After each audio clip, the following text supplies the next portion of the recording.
Avec l'intensification de l'utilisation d'Internet, un phénomène connu sous l'acronyme anglophone de FOMO gagne du terrain et s'amplifie. FOMO, ou Fear of Missing Out, est traduit littéralement en français par la peur de manquer ou de rater.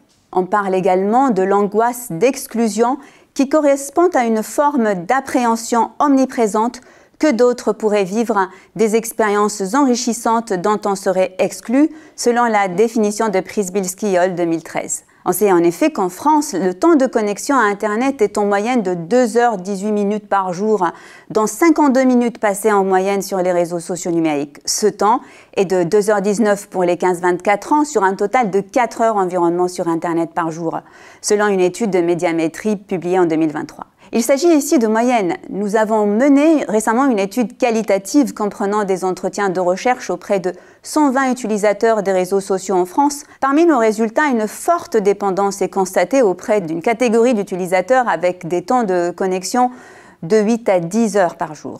Depuis une dizaine d'années, la recherche en cyberpsychologie s'est intéressée à ce phénomène quand on étudie l'état de l'art dans ce domaine, notamment avec une étude bibliométrique. Le travail de Przybylski, donc 2013, fait office de référence. Les auteurs y ont donc identifié les facteurs motivationnels, émotionnels et comportementaux qui y sont liés.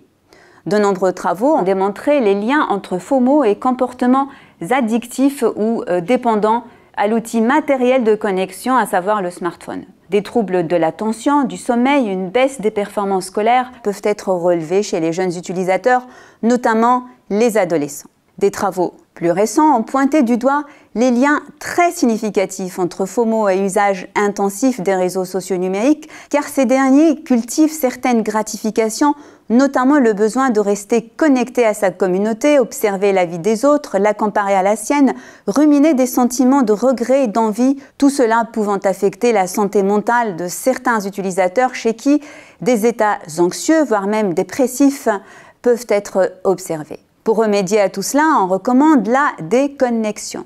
Certains vont jusqu'à faire la promotion de la joie de rater ou avec le concept opposé du JOMO, Joy of Missing Out. En revanche, il faut reconnaître qu'il n'est pas toujours aisé de se défaire du FOMO, comme tout autre syndrome impliquant des formes de dépendance ou d'addiction.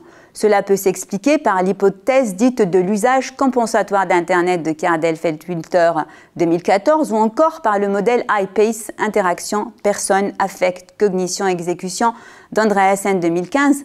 Les deux permettent de comprendre le lien récursif entre FOMO et dépendance au numérique. On constate également que les professionnels des réseaux sociaux numériques et les praticiens du marketing digital entendent instrumentaliser le FOMO pour cultiver l'engagement des utilisateurs, leur attachement et fidélité à la marque et in fine promouvoir l'intention d'achat. Les techniques utilisées comprennent les offres à durée limitée, l'affichage de stocks faibles et tout ce qui permet d'accentuer la perception de rareté, d'exclusivité ou d'urgence chez l'utilisateur. Mais quelle est l'efficacité de ces procédés ? Dans un travail publié récemment, en mai 2023, dans la revue Recherche et applications en marketing, mes collègues Daniel Marr, Mehmet Orhan et moi-même, démontrant grâce à une série d'expérimentations en utilisant la théorie des usages et des gratifications, que l'effet FOMO des publications éphémères sur le réseau social numérique Instagram est une arme à double tranchant et que la peur persistante de rater des contenus promotionnels de courte durée augmente mécaniquement l'engagement envers la marque, mais cultive en même temps un sentiment de lassitude ou de fatigue qui affecte négativement l'attitude envers la marque. Outre la dimension éthique que soulèvent des procédés qui détournent un biais psychologique à des fins commerciales, leur efficacité est donc à questionner en raison du risque de mettre les consommateurs dans une relation avec des contenus et des produits qu'ils peuvent percevoir comme infantilisantes, voire même trompeuses ou malsaines.